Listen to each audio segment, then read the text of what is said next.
Okay, pass me the no right when you get it. So Okay, time sa ganito. Facebook.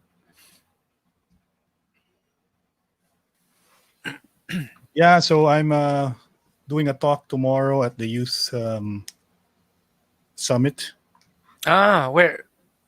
They used to do this in in hotels. The last one I did was for Disiplina Muna last year at Uh-huh. Diamond Hotel in Makati. Now it's like most of the events now it's done online. So Okay. it's done by CAS. You know CAS, Yeah, the yeah. Konrad Adenauer Stiftung. Yeah. yeah, Yeah. mao siya. Mm, so tomorrow, mabatanon. What time is that? What time is that? In the morning, I think. Oh, like 9 o'clock or something? So Early you can morning. Asa dapita ang venue? unsa lang siya bay? Zoom ang gamit. Wala Zoom yan. ra. Okay, okay. It's just a Zoom thing. Mm. Okay. It is already on Pop Beans. Yeah. Let me send it to you Okay. via private chat. Okay, let's make some hay. Zoom ang gamit. La, sama to. Feedback. Oh, you heard feedback? Okay. Let's go.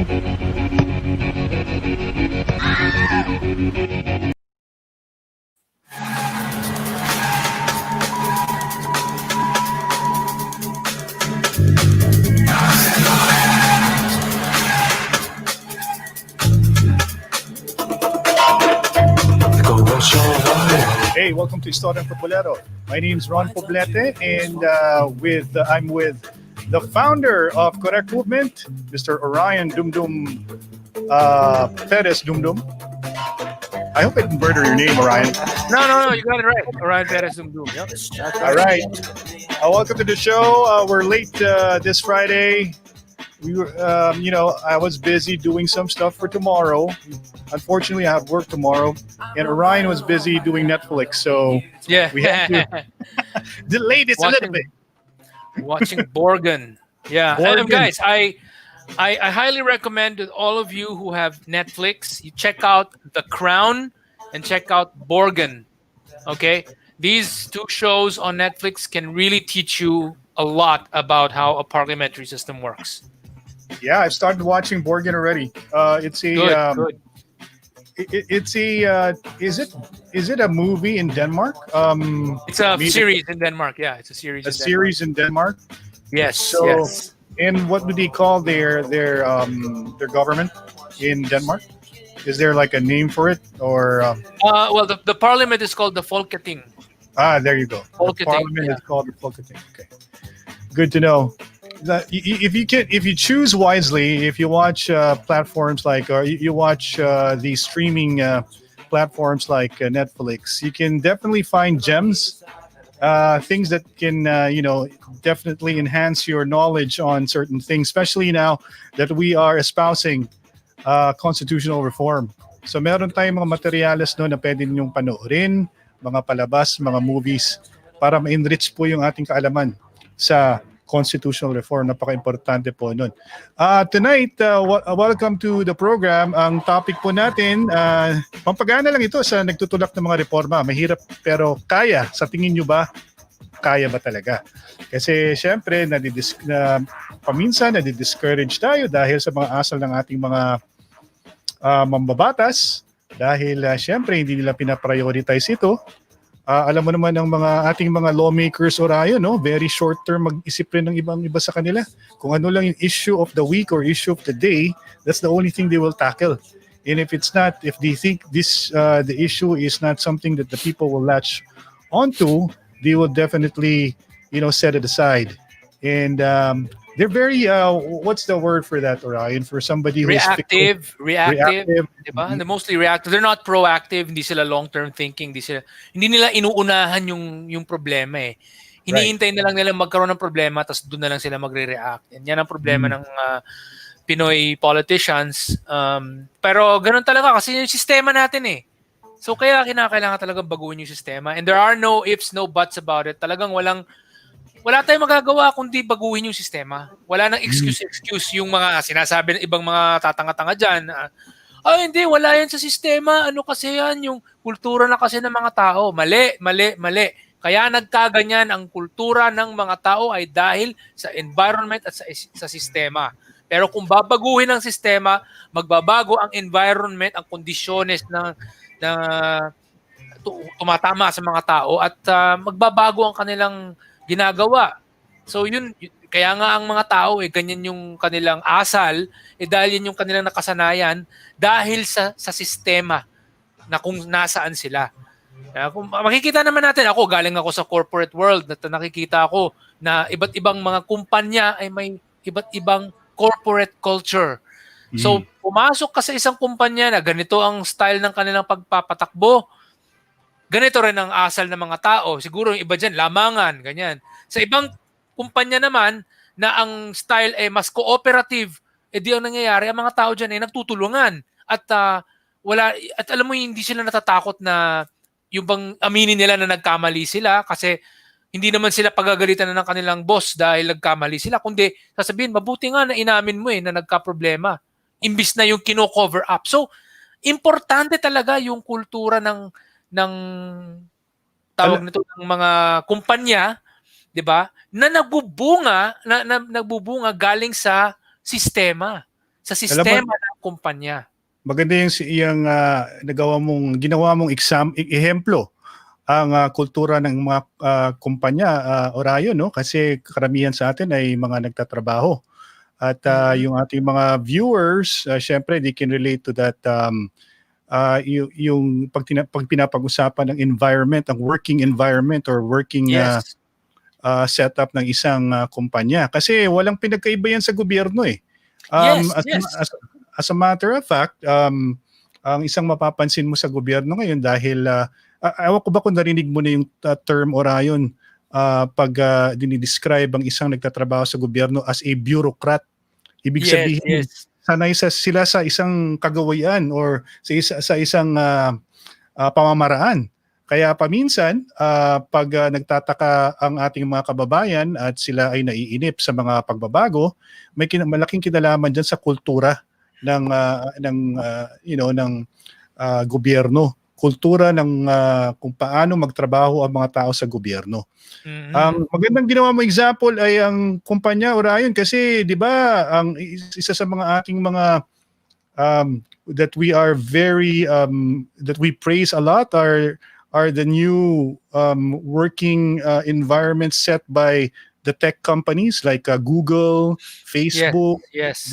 where they remove all the walls and the doors, parang open ano siya, no? Open Open concept, tapos more open concept collaborative, ganyan. or Tulungan, collaborative, ganyan. tulungan. Yes. Tapos the culture itself, the company projects itself as a sort of like a partner, and they're there to nurture talent.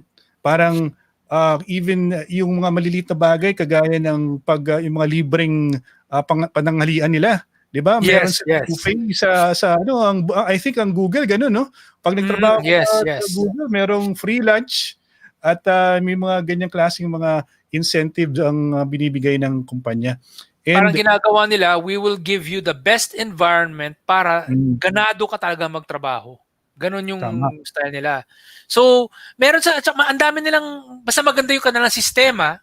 Yung sistema nila is yung tipong openness, cooperation, parang kumbaga we value everyone, we allow everyone to share their ideas, and to be upfront also. Kapag kunyari nagkamali ka, mas magandang unahan mo na, sabihin mo, ay nagka-problema pala dito, imbis na yung i-cover up mo. And that makes for a better working environment. So nagsisimula yan sa mga incentives eh. Kasi sa kanilang sistema ng mga new style companies, yung kanilang from the top, no, from the bosses, sinasabihan nila yung mga tauhan nila na wag niyong pagagalitan yung mga tao kapag inamin nilang nagkamali sila. In fact, i-encourage ninyo na umamin sila kung nagkamali sila. So wag niyo silang i-punish. Tell them to be upfront, and then it's better nga na naging honest kayo. So ganun. So hindi ka tatanggalin kapag nagkamali ka at pag inamin mo na nagkamali ka, yung mga ganun. So ang nangyayari diyan, nagkakaroon sila ng ganyang mas magandang kultura na honest sila, tapos nagtutulungan sila, hindi na nagko-cover up, hindi yung nagba-backstabbing, hindi. Yun yung nangyayari. Right. So if you want a better culture in a company, you have to set up a better system and a better system of incentives versus disincentives. So Which brings me to to your current experience working in Singapore. Kasi ang Singapore, I've heard this term before describing what the government is like there. It's a meritocracy, di ba? Yun yung term na ginagamit nila. So it's a meritocracy. Ang ibig sabihin ba nun na Orion, pag may ginawa kang tama at may maganda kang idea, ay papakinggan at yun ang gagawin kahit na hindi nanggaling sa boss yung idea, basta if your idea reigns supreme, kumbaga, that's the one they will adapt. They don't care if it comes from the where, diba? Yes. So that's how it works. So that's basically the culture in Singapore. That's why it works. Another thing about Singapore's, even their parliamentary culture, is they're relatively informal. So unlike other parliaments or even other governments, no, na naka-quote and tie yung mga tao sa loob ng kanilang ng parlamento nila, nakatawag nito, yung naka-shirt lang, kumbaga yung naka-long sleeve shirt lang. Hindi sila nakasuot ng coat at saka yung alam mo yung nagtatay pa ganyan, hindi so parang informal, may parang Google, Microsoft style sila in a way, not too much, no, but to the point na they're not wearing sila, medyo may smart casual, something like practical. Kasi marami kasi dito sa Pilipinas, ang kultura sa Pilipinas kasi, ewan ko kung narinig mo na itong term na to, Orion, if you can't perform, japorms. Japorms, yes. So form, not substance, di ba? Dinadaan na lang sa ganda ng damit at saka dinadaan sa ganda ng barong. Dinadaan sa ganda ng ng coat and tie nila. Di ba? Yun yung nangyayari sa iba. Yun. So kailangan ang gusto natin na mangyari, magkaroon tayo ng meritocratic culture na it's the idea, the quality of ideas, the quality of arguments, the quality of your work rather than what are you wearing that counts. So yun yung style ng Singapore din, no? And they learn a lot, by the way, from new companies. So the thing about Singapore is the way their government has been structured is kumbaga dahil nga ang dami nilang naiimbita na mga foreign investors, lalo na yung mga napaka high-tech na companies, pinag-aaralan din nila lagi yon na ganito pala yung kultura dyan, so try kaya natin yan dito. Ganyan sila, nag-eksperimento sila ng mga ganyang new systems. So, they're not afraid to take on something that is not purely Singaporean, no? If an idea comes from, it doesn't matter where it comes from what culture or whatever country it comes from, but if they think it's going to work in their present setup, they will adapt to it, diba? Parang yun yung maganda dyan eh. Orion, bago tayo mag-continue sa ating conversation, meron kang gustong i-share na video, no, na gusto natin yes. Gusto ko makita ng lahat mga tao dito, yung mga manonood natin. Itong video na ito, ilagay mo dun sa pinaka-start niya, 000 ang start niya. 000. Sige, i-play natin, tingnan natin. Play natin. Meron ka bang parang intro sa video? Ano ba tong video na tong ipapakita natin ngayon? Parang siyang infomercial siya, no? Baka pwede mo pang i-further maximize pa. 'Di ba meron ka diyang pwede mo maximize pa lalo. Yan, so, okay na ba? Yan, okay yan. So yan, so i-maximize tapos i-play mo na yan para makita ng mga tao. May audio naman, no? May audio.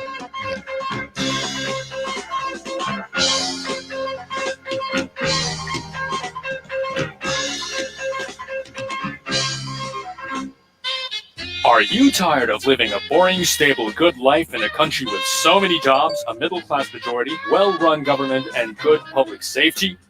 Switch to a system that will give you excitement every day of your life. Introducing the 1987 Constitution. Designed for oligarchs and a few rich people, the 1987 Constitution keeps foreign direct investors away and ensures that jobs will be few, making most people poor and forcing others to find jobs overseas. With so much poverty, crime increases and it makes life much more exciting. But wait, there's more! The 1987 Constitution features a centralized unitary system that ensures that most of the jobs are found in the capital, leaving the rest of the country poor and neglected, causing most people to leave their hometowns and crowd into Metro Manila, causing so much traffic, congestion, pollution, and the proliferation of squatters. More crime for a much more exciting life keeps everyone on the edge of their seats. But wait, there's more! The 1987 Constitution also features a presidential system that separates the direct voting of president and vice president and promotes name recall and celebrities. If you want a system where you can have actors, boxers, and all kinds of famous people easily becoming leaders, the presidential system has it for you. With the 1987 Constitution's presidential system, you can have entertainment all mixed in with politics. Stick to the 1987 Constitution for more excitement in your life. Medyo hindi ka sarcastic dito, Orion. Ox ba? Ayos. Panalo. Okay yun. No Alam mo, infomercial. Orion, na-realize ko sa ating mga pag-uusap every Friday kasi syempre paunti-unti may mga natututunan din ako sa mga conversation natin.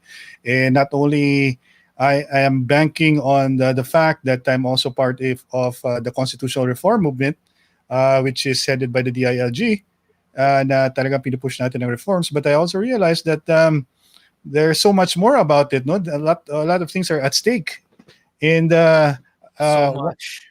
one thing that I really want to happen, no, kasi syempre we have to be also realistic, Orion, sa mga mangyayari, sa mga possible outcome ng ating campaign kasi 2 years na lang before this administration or the president will leave office. And like we've been discussing, this is the only president that is reform minded. So before his term ends, we have to make headway sa ating push for reforms. So, ang inisip ko, Orion, from here on end, I will start espousing for the 60-40 removal. Talagang yun yung aking, siguro if things don't work out sa ating ibang mga iniisip na reforma, sa lahat ng dapat talagang mangyari is matanggal ang 60-40 restrictions sa ating. Indeed. It's the most important one kasi it's the one also that has it's the one that instantaneous yung kanyang resulta kasi madali lang siyang gawin in fact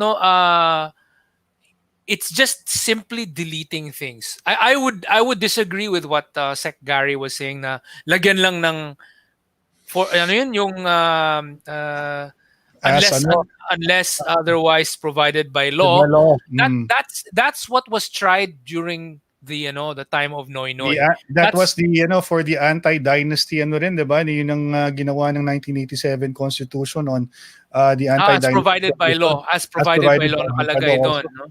Yeah. I really think na the best way forward is to avoid that, but just delete them from the Constitution, as in like really delete them. Honestly, ang dami na talagang ordinaryong tao na nag-a-agree na kailangan tanggalin yung 60-40. So I think wag na tayong mahiya.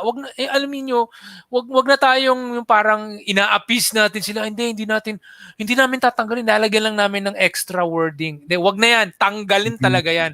As in, i-bulldoze na natin yan. Wag na tayong masyadong PC, di ba? Wag na tayong pa-PC-PC dyan kasi yan yung rason kung bakit ang dami-dami mga kababaihan natin binebenta nila ang kanilang sariling laman at ang kanilang kaluluwa, 'di ba? Para may makita sila, may mapapakain sila sa kanilang mga pamilya. Yan yung rason kung bakit ang dami-daming milyon-milyong mga 10 million plus 13 plus million Filipinos are working abroad as overseas workers, majority of whom are away from their families. And then you have this huge number of Filipinos na undocumented or rather yung nag-overstay ng kanilang visa doon sa Israel na hinahabol na sila ngayon ng kanilang actually last year pa to na news, no? Pero nagkaroon sila ng mga nanganak sila dun sa Israel, yung kanilang mga anak dun napanganak, dun lumaki. Hebrew ang salita, hindi marunong talaga masyado magtagalog. Tapos ngayon nagka-crackdown na ngayon sa kanila na ipapa-deport daw. And pagtatanungin mo sila, anong gusto nyo? Ayaw namin sa Pilipinas kasi walang trabaho doon. Yung lahat ng sinasabi nila. Gusto namin sa Israel kasi at least dito may makakain kami. Merong magandang sistema dito. Mas komportable kami sa buhay namin. May trabaho kami, ganyan-ganyan. Free school, maganda yung quality ng school ng anak namin, ganyan. Kahit public school pero high quality, ganyan. Mas maganda dito. Ayaw namin umalis. Ayaw namin bumalik ng Pilipinas. Paulit-ulit na yan ang sinasabi ng mga natawag nating TNT sila TNT. Pero bakit nila ginagawa yung pagti-TNT na yan? Dahil para sa kanila, walang future ang Pilipinas. Dahil walang trabaho. Bakit walang trabaho? 60-40. Simple lang. 60-40. Ang sanhi na napakaraming problema ng Pilipinas ay yung 60-40 na yan. Bakit ang daming krimen? Kasi ang daming taong nagnanakaw, ang daming taong naghahanap ng paraan para kumita. Yan, nagiging ano sila sa korupsyon, 'di ba? Yung kanilang kamay napapasok sa kaban ng bayan, yung mga gano'n, bakit napupunta sila sa ganyan, 'di ba? Dahil sa 60-40. Dahil kakaunti lang ang mga oportunidad. Sasabihin ng iba't ibang mga pilosopo diyan na walang kaalam-alam at walang pinag-aaralan, walang ina-analyze tungkol sa sistema, sasabihin nila, hindi kasi walang kinalaman yung poverty sa corruption. Bobo, tanga. Meron talagang kinalaman ang kawalan ng trabaho at ang kahirapan sa korupsyon. Doon talaga nangyayari yan. In fact, marami dyan sa mga taong nagiging corrupt na nandun na sabihin natin, matataas na kanilang posisyon at naging corrupt sila dahil noong nandun sila sa mababang posisyon at kakaunti lang ang kinikita nila, ay naging corrupt na sila. At kahit nung umangat na ang kanilang mga posisyon, nasanay na sila. So wag ninyong gagawa ng putang inang excuse, na hindi kahirapan ang rason kung bakit may korupsyon. Korupsyon ay nanggagaling sa kahirapan, okay? Mga Pilipino, tangina, wag kayong gagawa-gawa ng mga kabubuhang mga stupid excuse na hindi walang kinalaman. Of course it has everything to do with it. Bakit ang mga bansang mayayaman, kakaunti lang ang kanilang korupsyon? Ganun kasimple yun. Nagsimula sila, may korupsyon sila, nung yumaman sila, bumaba ang korupsyon. Orion, bago sumabog yung bulkan, Orion, baka gusto mong lalong sumabog kasi dahil sa sinabi mo, naalala ko tuloy yung ating kasalukuyang problema. Marami kasi tayo masyadong mga pa-intellectual na mga tao, no, na mga nagmamarunong. As a matter of fact. Kaya nga papunta na ako doon, pero inunaan mo ako. Si Jabad.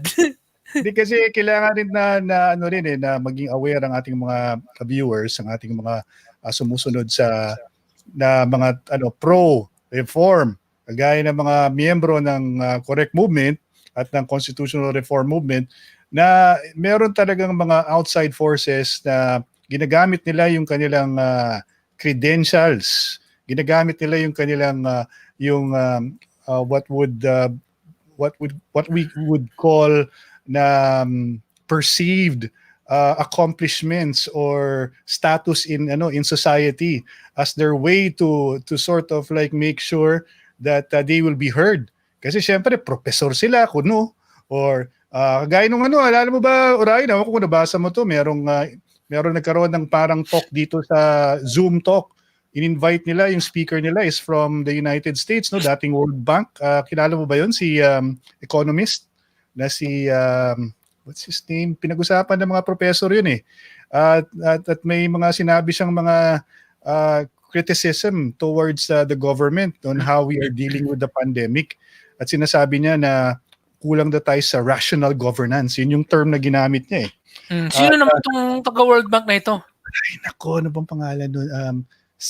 Saki or Sachi? I forget, no? But I'm sure some of the people who watch the P2P program, in a newspaper to eh. Medyo ginamit rin ng mga dilawan yung kanyang mga comments regarding the government's position on our approach in this pandemic.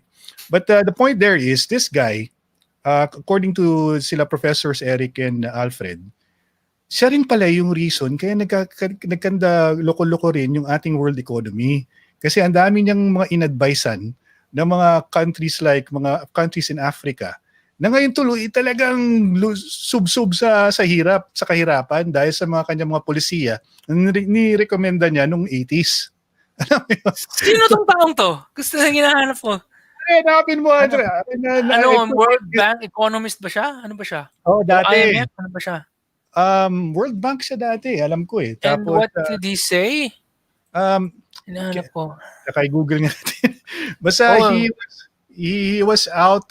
His comments were used by the media because he did say things. Basta hanapin mo yung Taga anong bansa siya galing? Hindi, Amerika. Hanapin mo yung key term is rational governance. Yun, rational governance. Kulang daw tayo, no? World Bank economist. Former. Lumabas na? Anong nakita mo? Yes. Jeffrey Sachs. Yes, Jeffrey Sachs. Okay. Yeah. Millennium Development Goals. Sachs naman, Sachs. Yeah. Yun. Sachs. Ginawa ko lang sa example, Orion, kasi marami tayong mga nagmamarunong din sa Pilipinas eh. Na kunyari, yung mga gaya ni Jeffrey Sachs, magsasalita lang sa media, tapos kukunin nila yung quote niya para sabihin, tingnan mo, itong gobyerno na to talagang walang plano, walang ginagawang tama kasi walang rational governance.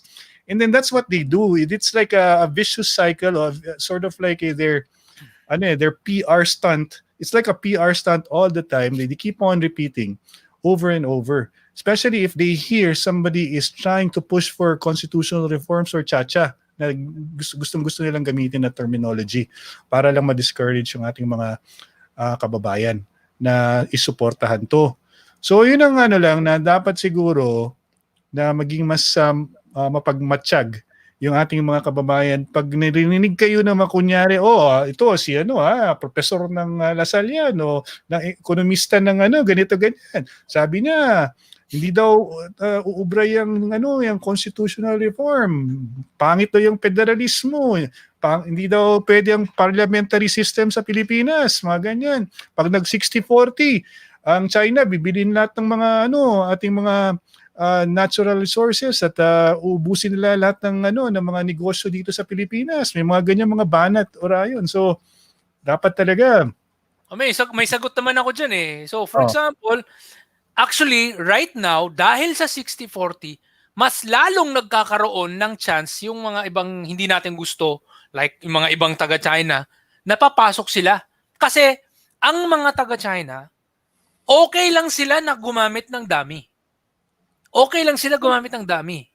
Ang China, okay lang na magbuhos sila ng pera, tapos yung, sige, sa papel, nakasulat dyan, si Juan de la Cruz, ang 60% may-ari, tapos akong may-ari talaga, 40 lang ako, okay lang. Alam naman natin lahat na yung pera na yan sa inyo. Sige, okay lang sila. Pero, yun yung rason kung bakit dumadami yung mga Chinese na investor sa Pilipinas under the 60-40. Pag tinanggal mo yung 60-40, hindi yung Chinese magkakaroon ngayon ng mga kakompetensya. Which is yung mga yung mga American, mga British, mga Australian, whatever, other countries investors na sa ngayon ayaw nilang dumaan dun sa 60-40 kasi parang dun sa kanilang home country bawal sila pumasok sa isang agreement na ipapalabas nila ang hindi totoo. Meaning, it has to be above board. It has to be above board, yeah. Ayaw nila sinicircumvent yung mga na isang bansa. In China, they're okay with it. In China, they're okay. Many Chinese companies are okay with it. I've known several people, for example, who work here in Singapore. They work in F&B. A lot of Filipinos. Ang daming Filipino dito sa Singapore nagtatrabaho sa F&B. So may mga nagkwento sa akin, sir, alam mo dati nandun ako sa Pilipinas nagtatrabaho sa isang restaurant. ang tunay na may-ari ng Chinese restaurant na yan ay taga-China, mainland. Pero nakasulat dun sa papeles, si Juan de la Cruz yung may-ari ng parang 60%. Pero ang tunay na may-ari, taga-China talaga. Pero yung sa papel, okay lang sila. Pero yun nga sabi ko, sila kasi okay sila sa ganyan.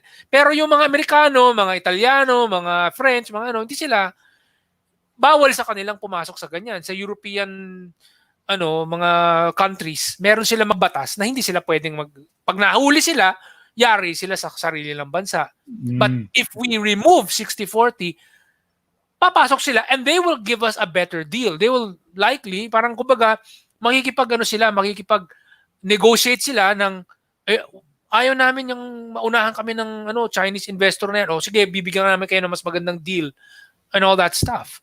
So, we'll have actually a better deal if we have more nationalities coming in and injecting different systems, different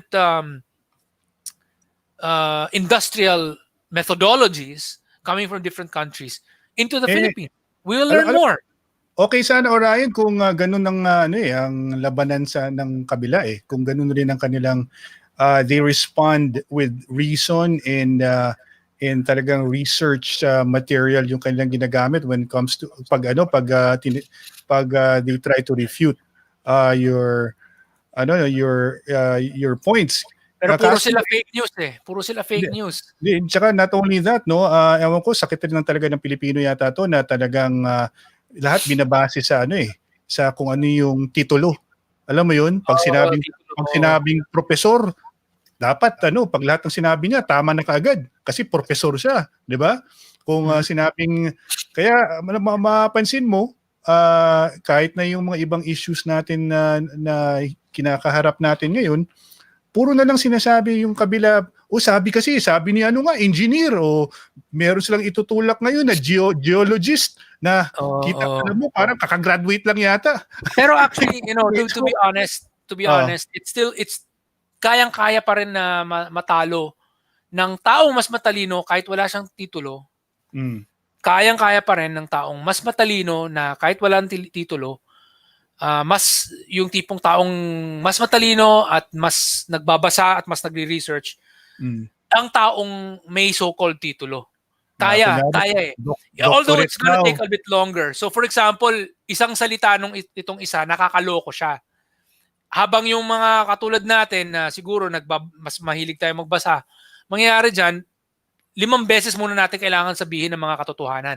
At 5 beses natin, kumbaga parang kada maling sabi ng mga katulad ni Javad, kailangan natin lagyan ng i-emphasize talaga yung mga mali nila. So, kada mali nila, papakita natin lahat ng mga rason kung bakit mali yung sinabi nila. Tapos nandun yung mga sources, which is what I do. Kaya ngayon, umabot na nga sa punto na meron na rin akong reputasyon na yun si Orion, natatalo niya yun si Javad. So parang, 'di ba? Parang it's possible naman It's possible na kahit wala kang titulo, kaya mo pa rin talunin yung taong may titulo. Kasi si Javad nga puro banat, 'di ba? Parang bakit ikaw? Meron ka na bang yung mga sinasabi niyo, yung may have you written to a parang a prestigious ganun siya, organization? Ang tanong ko, ikaw ba nagsulat niyan? Mr. Javad. Sigurado kang hindi si Walden Bello ang nagsulat niyan. Ha? Bakit iba yung tono ng pag nagsusulat, kontra sa kapag ikaw ay nagtitweet?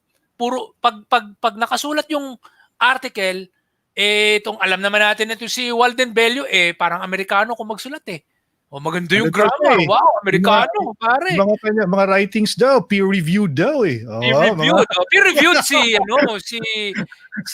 Walden Bello. Ayos Si Walden Bello, Tama pero to sabi. Si Javad, punta na fly the butterfly English niya Tama to sabi ni Lawrence Chua yung ating kaibigan na follower ng Correct Movement. Exactly, Sir Ron, effing credentialist. Marami talaga sa ating mga kalaban sa oposisyon na puro credential lang ang tinatapat.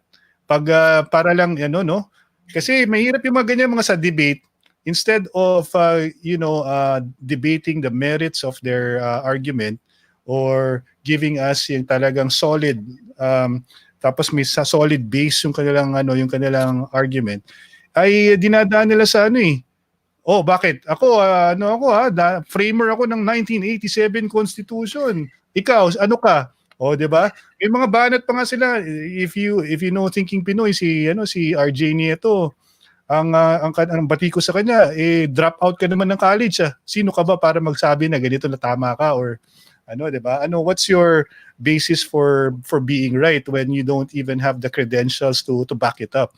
Mga ganun yung mga mga hirit ng kabila eh. Oh. Grabe, At saan ba tayo ganito na lang ang usap-usap, i-base na lang natin sa facts. Kasi yun naman ang pinaka-importanting bagay. Let's be very, kumbaga, i-simplify natin yung analogy. Kasi everything is about output for me.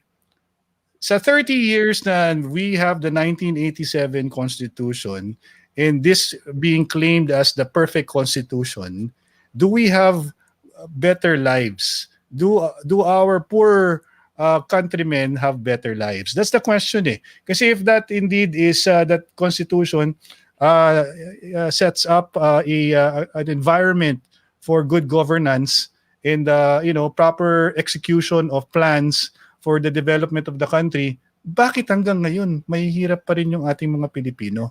Bakit hanggang ngayon ang pangarap ng napakaraming mga Pilipino ay mag-abroad, maghanap ng trabaho sa abroad? Nagte-take sila ng kurso na ang kanilang expectation sa kurso na yan, katulad ng nursing o ng ibang mga allied medical course, ay para makapag-abroad. Bakit ganun ang nangyayari? Bakit ang maraming tao naiisip nila para mabigyan nila ng mas magandang future ang kanilang mga anak ay mag-abroad sila, as in mag-migrate sila at pumunta sa ibang bansa? Bakit ganun? Kasi bulok ang Pilipinas dahil sa 1987 Constitution. Dahil walang trabaho. Dahil sa 60-40 na yan. Tingin Pero ko sabi ng iba, Orion, hindi daw yung Constitution ng problema, yung mga tao daw hindi daw tinutupad ng pinapagpatupad yung mga kung ano na sa batas. Hindi daw sinusunod ng maayos. Parati lang pinapaikutan, sinusircumvent, lahat na lang. Mali yung kanilang analysis eh. Hindi kasi sila analytical na tao. Yung mga nagsasabi niyan, hindi sila analytical. Sapagkat, kung maganda yung sistema natin, for example, kung meron tayong sistema tulad nun sa Singapore na parliamentary, sana, dahil sa meritocracy, napunta na dun sa taas yung mga mas magagaling. 'Di ba? So, kung yung mga taong nasa taas, magagaling, okay, ang mangyayari dyan, yung magagaling nilang policies, yun yung mapapatupad. Ang nangyayari sa Pilipinas, dahil bulok yung sistema natin, presidential system, sino yung sikat, yun yung nananalo, ang nangyayari, yung policies hindi ganun kagaling. 'Di ba? Kasi yung batayan para manalo ka dahil sikat ka. May pangalan ka, 'di ba? Celebrity ka, actor ka, 'di ba? Showbiz ka. So yun yung nangyayari sa Pilipinas, whereas sa Singapore, it's because of sino yung magaling. So kung meron ka magandang sistema na meritocratic, mapupunta sa mataas yung mga magagaling. At dahil napunta dun sa taas yung mga magagaling, nagagawa nila ng paraan na maganda yung kanilang mga policies. Napipili nila yung mga tamang tao. Tapos nagiging example sila sa iba. So dahil magaling yung taong nasa taas, yung mga ibang tao sumusunod na rin sila.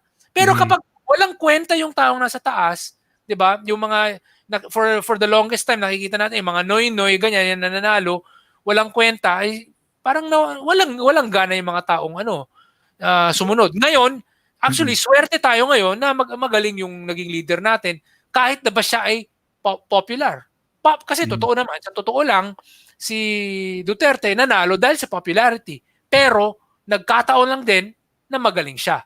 In fact, nangyari na yung popularity niya was because of yung kanyang pagiging magaling. Dahil maganda yung kanyang track record sa Davao. That's very rare, Orion, to It's rare.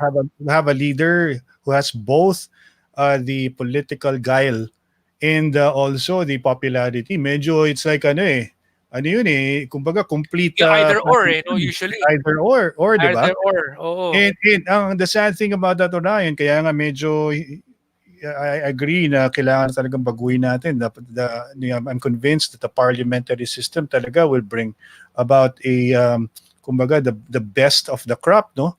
Kasi unang-una, napansin ko, kulang tayo sa common sense. Yung ating mga decision makers, everything is based on yung, kumbaga, kagaya ng sabi ko sa iyo kanina, marami tayong nasa academe na tumutulong sa gobyerno, di ba? Sila rin yung nag-framers ng 1987 Constitution. But when they framed the 1987 Constitution, were they thinking about the poor person on the street or sa barangay 75 ng siguro Quezon City or whatever?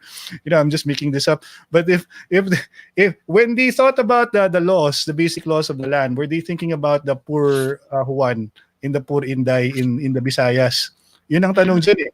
Kasi karamihan dyan, mental masturbation sa kanila itong pag-frame ng Constitution eh. Parang... ito nga yung nakikita ko. Sometimes, no, it's because some of them did not care about these people. And there are cases where some people actually did care, but kulang naman sila sa abilidad sa pag-iisip. Or kulang sila sa exposure. May mga ganun eh. Exactly, kulang diba? Sa exposure rin. Kasi dalawang bagay yun eh. Dapat may common sense ka. Kasi if you have common sense, yung pinaka-simple solutions that you can come up with right away given the situation that you are given. You won't think about, kasi marami sa ating mga so-called magagaling, sa tingin nila dapat complex rin yung solution sa isang problema na sobrang simple. Di ba? Kaya nga, they don't really understand yung Occam's razor na, the simplest solution is usually the best solution, which is yes, indeed. A sign of genius is somebody who can take complex ideas and turn it into something as simple as possible, di ba? And the second thing, apart from common sense na kulang sa ating mga leaders, is wala silang empathy. Hindi nila naintindihan yung pinagdadaanan ng mga mahihirap sa mga poor, impoverished areas or regions of our country. Kasi if they go to places na talagang liblib sa mga sa mga bukid-bukid, tapos nag-immersion sila, kumbaga ginagawa natin yan nung high school tayo, Orion, di ba, sa Ateneo. Pupunta tayo sa mga poor, poverty-stricken areas, and then we really, spend time with the families and actually eat their food, lahat. And just for a day of understanding what they're going through, isipin mo, yun pala nga, kulang pa nga yan sa understanding or sa immersion, di ba? You have to live with them for like an entire month, 2 months siguro para talaga maintindihan mo kung ano yung buhay ng mga mahihirap. Yan ang kulang sa ating paminsan sa ating mga policy makers. Gumagawa sila ng mga batas, puro lang an iota of what's really going on, and they base all their decisions on that. So what happens is, whatever they crafted, that doesn't necessarily work with the current situation. That's why yung kanilang insistence that we shouldn't change the Constitution because it really is dependent on the leadership in the people that we vote for is medyo flawed to begin with, because flawed talaga, because they're basically trying to say that it's only kumbaga, it's not the car, it's the driver. Now they forget that okay, even if you get the best driver pero sira naman yung kotse mo, wala rin. So, right now we're lucky that we actually have a good driver. I mean, that's the situation. Generally speaking, Duterte is a good driver. I mean, he's proven that in Davao, and he's proven a lot of really good things of how he gets things done during his first several years. And so, he's able to do a lot of great stuff. Right now, what's very clear is that he's hampered by the lousy system that we have. It does not allow him to be able to really move far enough. I mean, it does not allow the Philippines to really take off. Kasi it's no longer the problem of the leader. It's no longer the problem of the driver, but it's the vehicle itself that's the problem. It's like we have a car na gusto mong i-arangkada pero naka-on yung handbrake. Tapos hindi mo tinatanggal yung handbrake. 'Di ba? Or nagkataon na sira-sira yung mga makina sa loob. 'Di ba yung ganoon, as in kailangan mong ayusin eh. Tapos ayaw nilang ayusin. So yun yung problema ng Pilipinas talaga. So sabihin natin, baguhin natin yung leader. Yan, binago na nga natin yung leader. Walang kwenta yung dati, walang kwenta si Noynoy. Ngayon may magaling tayong leader. Pero napabilis niya yung takbo ng Pilipinas, 'di ba? Medyo mas gumanda ang takbo. Pero hindi pa rin siya nakakapag really go to top speed because nakaharang pa rin, naka-handbrake, naka-sira, flat yung gulong, di ba? Kailangan ayusin talaga. So, Tsaka, there's no way. ano rin ang aking suggestion sa ating mga nanonood, lalong-lalo mga supporters na medyo paminsan ay they fall short in explaining the merits of our campaign, na it's not really as complicated as you think it is. Kasi ang banat kasi ng kabila, lalong-lalo na pag pinag-usapan ng federalismo, mahirap yan, ang daming mga kumbaga moving parts. Sige nga, explain mo nga kung ano mangyayari pag naging federalismo. Yun nga, that's why kami sa Correct Movement. And ako, since I come from an IT background, a programming background, I mean, yung kami, we have to break down things into, we have to set up algorithms, diba? The small parts, compartmentalize. Yeah, you have to put them into smaller parts. You have to really analyze things. And in doing so, that's why I came up with the 3-point agenda. That at the very top is yung pagtanggal ng 60-40. Number 2 is yung federalism, and number 3 is yung parliamentary system. So I put it this way, I framed it very clearly para madaling ma-explain sa maraming tao. Kasi pag sinabi natin federalism lang, agad-agad hindi na maintindihan. But if we talk about, unang-una, sige, paramihin natin yung mga trabaho. Dahil yung pinakamalaking problema ng Pilipinas ay yung kawalan ng trabaho. Yung kung bakit ang daming taong nag-abroad, bakit ang daming mga pamilyang nahihiwalay dahil nga yung iba, nanay nasa Hong Kong, tatay nasa Qatar, mga ganun-ganun. So, yun yung nangyayari, no? Nag-break up yung mga families, people are abroad, and we basically have an economy that is based on remittances. Now, so based on that, you'll see kawalan talaga ng trabaho yung pinaka-key issue, no? 'Di ba? So ngayon, sabihin natin, ayusin natin 'yan. Simple lang naman eh. I looked at Singapore. Singapore had a very, very simple issue before. Unemployment. Sabi ng Singapore, unemployment's the problem. Let's create jobs. How do we create jobs the fastest in the shortest amount of time? Let's bring in foreign investors. And people were saying before, lalamunin tayo ng mga yan. Well, Singapore brought them in, and nalamon ba sila? No. Other countries followed. Nalamon ba sila? No. Ang China, dinagsaan ng marami mga foreign investors. At saka Ryan, yumaman lalo eh. Sila lahat yumaman lalo. So bakit ang Pilipinas, lagi natin iniisip na kapag pumasok ang foreign investors, lalamunin tayo. Ano na naman yan? Nakita na natin na ginawa ng iba eh. Diba? Medyo picky sila in simplifying certain things. Para sa kanila, pag inopen natin ang ekonomiya sa foreign investors, parang merong blanket authority. Anybody who comes in without any regulations will just do whatever they want. What makes them think na walang regulations? Of course there will be regulations because at the end of the day, the Philippine government can still say, oops, in violation ka nito, tanggal ka. Pwede. We still have that authority. I mean, that's the way it works. Diba? So, diba? Perfect. Ryan, talagang wala ko rin akong maisip na paraan para talagang dumami yung mga negosyo dito na that can generate jobs eh. Lalong-lalo sa given our situation right now that we need some infusion to the economy, some capital. The best way to do that really is I'm hoping as soon as possible time our decision makers will realize that look, we have solutions that are in our disposal. We may be taking things for granted when it comes to reforming the Constitution, but actually the answer is just right under our noses, di ba? Na parang kung itong provision na to, pag binago natin yung 60-40, it will give us, parang kumbaga, it will signal to the rest of the world, the Philippines is open for business. Yes, without, exactly. Without any restrictions whatsoever. And you know what? Pag ginawa natin yan, all these companies around the world will decide gusto namin sa Pilipinas kasi marunong sila mag-English. Yun yung immediately. Bakit sila pipili ba't sila pupunta ng Indonesia at saka sa Thailand o sa Vietnam? Hindi naman marunong mag-English yung mga tao doon.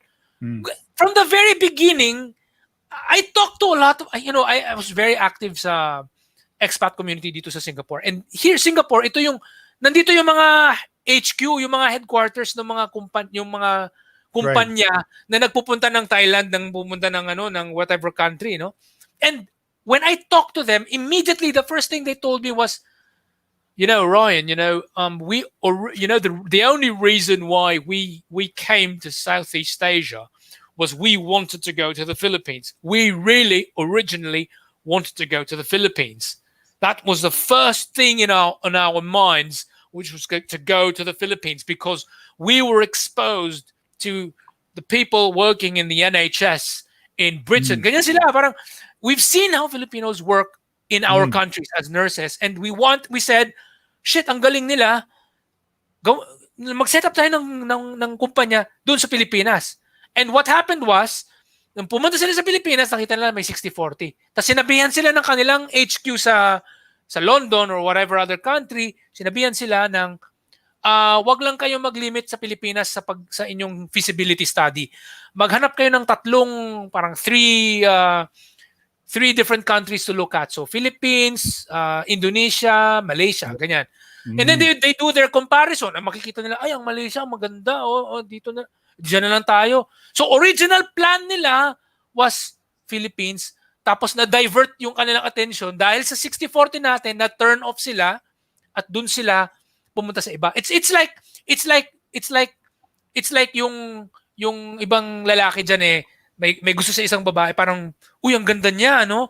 Tapos di unang liniligawan niya yung unang babae niya. Tapos maya-maya nakilala yung babaeng niya, nakita niya na maganda nga siya pero mas mabait pala tong kaibigan niya at maganda rin naman to. So, iniba niya ngayon yung kanyang focus. Hindi na siya doon sa origin. Ryan, Diba? masyado kang mabait pa nga sa explanation mo. Ay, ang ganda sana ng babae na yun. Kaso, grabe mangilkil yung nanay. Parang ganun. Diba? Parang my point is, parang yung unang tinatarget nila ay Pilipinas sana.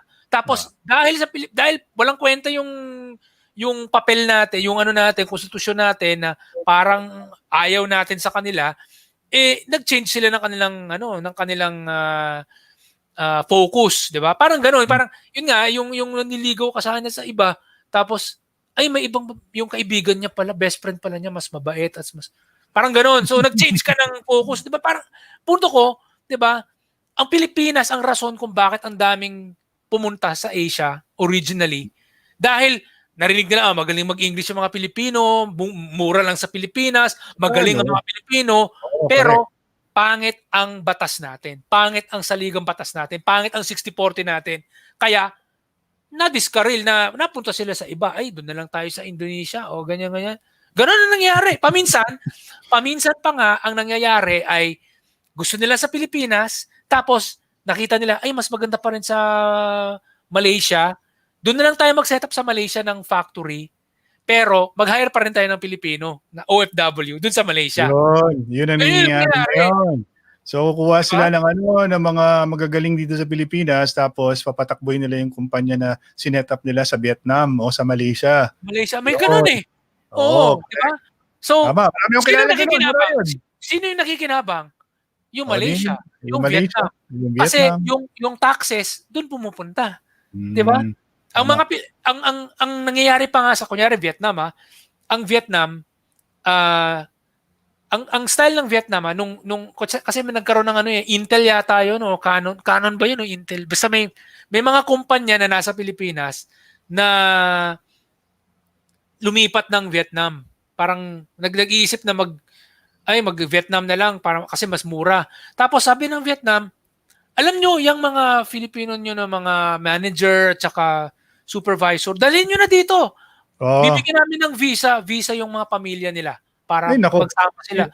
So, hindi na tayo kailangan maglayo. Ryan, mga kagaya mo, nasa Singapore ngayon. Meron akong kaibigan na taga-Ateneo rin. Nagtatrabaho ngayon sa Singapore. Magaling rin na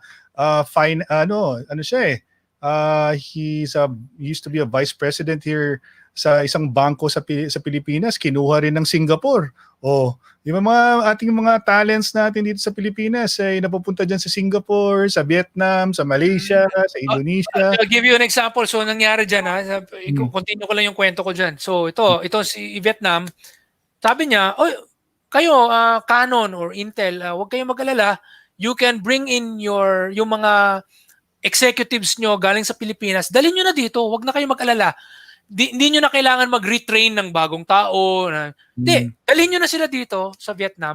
Bibigyan namin ng visa yung pamilya ng mga manager at supervisor na yan. Yung buong pamilya pwedeng tumira sa Vietnam. No problem. Anong nangyari? Ito ang nangyari. May pabahay may pa yan. pabahay pa yan. So, ito yung nangyari. So, nakinabang ang Vietnam. Bakit? Yung pamilya na yan, yung family na yan, buo na sila. Hindi sila watak-watak eh. Yung nanay at saka mga anak nandun sa Pilipinas, tapos yung tatay nasa Vietnam, nagpapadala ng pera. Hindi na siya magpapadala ng pera sa Pilipinas. Kasi kasama na niya ang pamilya niya, doon sila sa Vietnam yung gagastos ng kanilang mga pera. Kung 'di ba, mag-aano sila, magbabakasyon sila, doon na lang sila. Magkasama sila, magbabakasyon doon sa loob ng Vietnam. Magpa-family dinner sila sa loob ng Vietnam. So, yung kanilang gastos nasa loob ng Vietnam. So, ang nangyari, nakinabang ang Vietnam. Ang Pilipinas, dahil hindi na kinakailangan ni Mister na magpadala ng pera doon sa Pilipinas, kasi kasama na nga niya yung pamilya niya, hindi na siya kailangan mag-remit. Sino yung kawawa? Pilipinas. Sino yung nanalo? Si Vietnam. May mga ganun nga nangyayari. Tama ka, Ryan.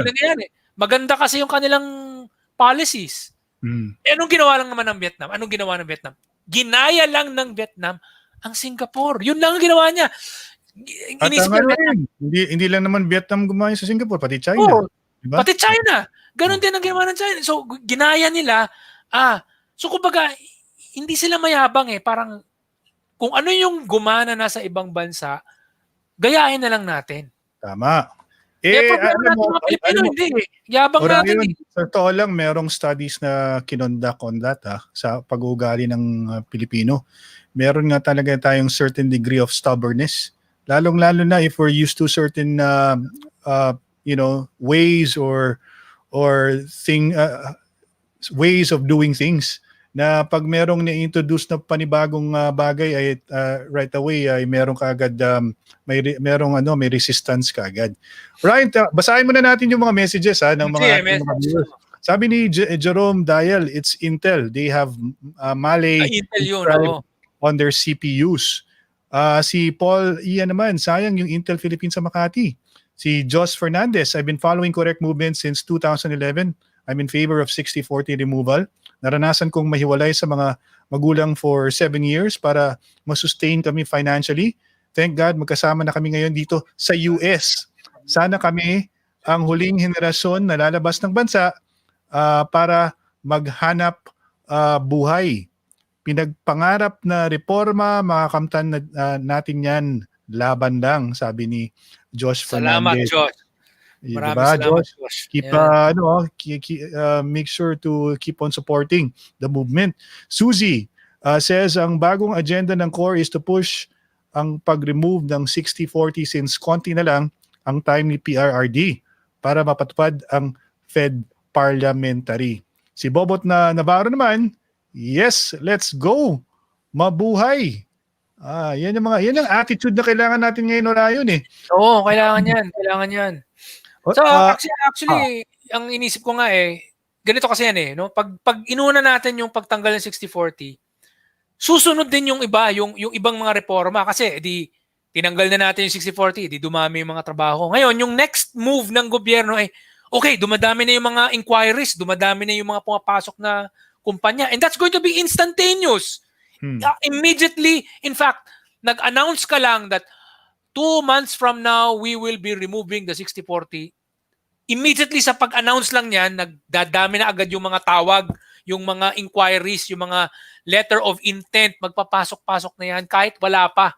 Basta nagsabi ka na we are going to do this around this time. No? So, Pag ginawa yan, makikita natin ang bilis-bilis may epekto na. Immediately, mag-iisip ngayon yung mga opisyales. No? Mag-iisip. Ngayon, dumadami yung mga inquiries na mga gusto pumunta sa Metro Manila. Sobra ng siksikan. So, anong kailangan natin gawin? Doon nila maiisip na, i-spread out natin. Kailangan natin ng federalism. So, yun yung mangyayari. Tapos, at the same time, sasabihin nila, kailangan natin ng mga good leaders sa mga lugar. Kailangan natin ng parliamentary. Pag ginawa natin yung pagtanggal ng 60-40, mapapabilis. Parang floodgates yan eh. Doon magsisimula yung mag-iisip yung mga tao na, kailangan din natin yung other extra reforms.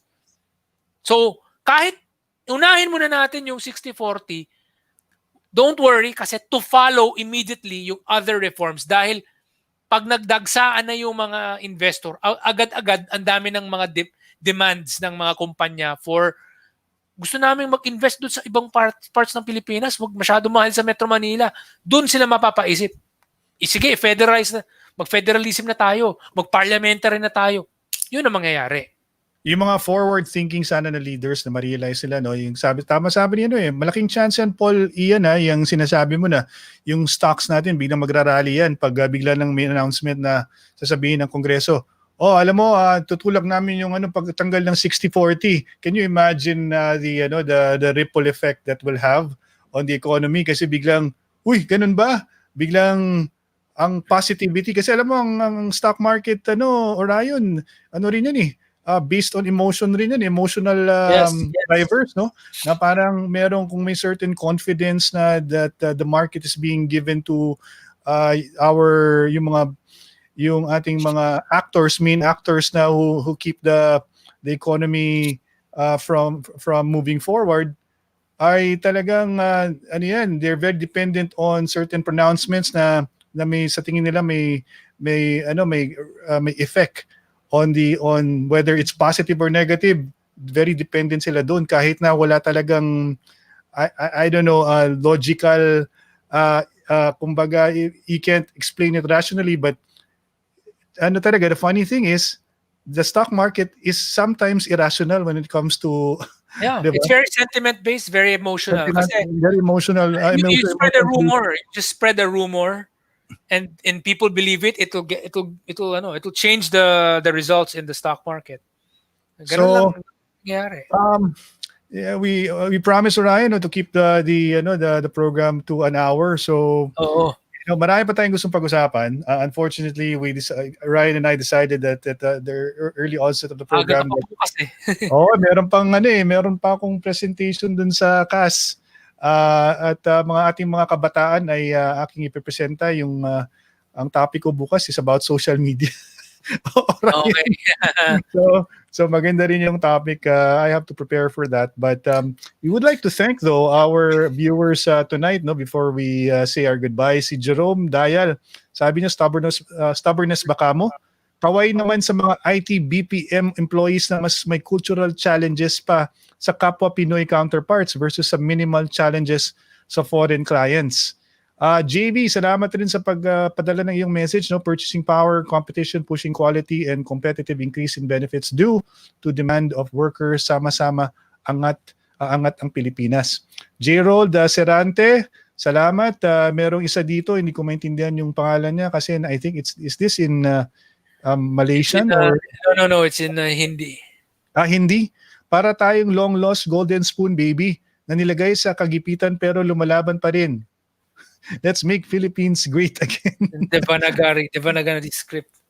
Tapos si maganda Zenny, watching Singapore, idol ko yan si Sir Orion Perez, magaling at mabait yan. Good evening, idol. All right.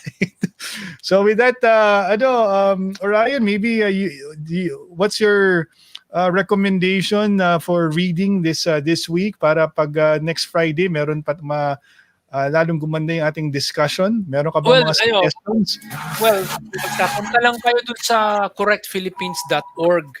Marami kaming mga iba't ibang mga pages diyan, marami kaming mga tabs doon.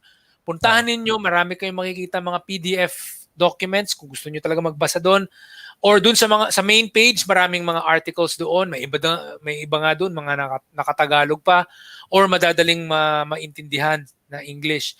So marami kayong mababasa doon, at kung may time kayo, manood kayo nung dun sa Netflix nung The Mm. Crown at Mm. dun sa Borgen.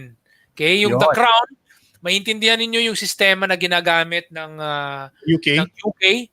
Tapos yun yung Westminster system, habang pag nanood kayo ng Borgen, makikita ninyo yung Danish system, which is based on mga coalitions, na nagko-coalition yung mga iba't ibang partido. So magandang series yan. At makikita nyo sa Borgen, sa Borgen, dun sa Denmark, na ang yamang-yamang bansa, pero yung prime minister nila nakatira sa kanyang sariling bahay, hindi nakatira sa parang Malacanang o White House. Nice. Umuwi araw-araw dun sa normal niyang bahay at walang maid. Walang maid. Nagluluto para sa kanyang pamilya, ganon. Diba? Parang ordinaryong tao. Dapat ganun. Ordinaryong tao.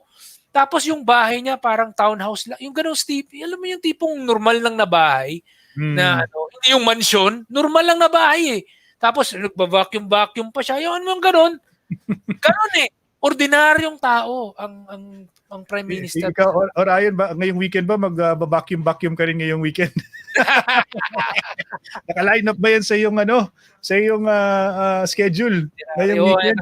Pag lilinisin yung mga kalat dito sa kwarto. Pero yun yung point ko, magandang mapanood ng mga ibang tao yung Borgen. Makikita na natin na yung kultura sa ibang bansa actually parang pantay-pantay na nga sila yung mga tao. 'Di ba? Yung parang nothing special about, parang kumbaga you're the prime minister pero you still live a normal life as everyone else. So in touch ka sa buhay ng ordinaryong tao. Hindi siya yung parang laging may secret service. Wala eh. Iba. So pinapanood mo naman ngayon yung Borgen, 'di ba? Oo, tsaka dapat kung para mas may realism, at gusto niyo something realistic, panoorin po niyo sa YouTube. Maraming mga mga sessions sa Parliament na pwede niyo pag-aralan yung mga kanilang mga talakayan, yung kanilang mga debate. Ang gandang pakinggan. Napaka-dynamic po ng mga conversation na nangyayari sa Parliament. At ang pinaka-importante dyan para maging advocate kayo for constitutional reform, and if you're gonna be an advocate for a parliamentary system, you have to understand what you're espousing. Ano yung tinutulak mo? So konting rin interest. Kumbaga, Ryan, kung mahilig ka sa music, dapat nakikinig ka sa music araw-araw, 'di ba? Oo, exactly. Ini-enjoy mo yung mga tugtugan. Ganun din sa sa ating kampanya ng constitutional reform. Exactly. Diba? So, okay. That's it, Orion. Salamat sa iyong oras at babalikan mo ba yung pinapanood mo ngayon? Siguro, baka matutulog na ako. So, yan. Okay. Sige, pare Koy. So, guys, good night. Enjoy your weekend. Have a good one. Thank you so much for watching Istoryang futBOLERO. This has been Ron Poblete and Orion. Thank you very much, everyone. Good night. Have a great weekend. Bye. Bye-bye.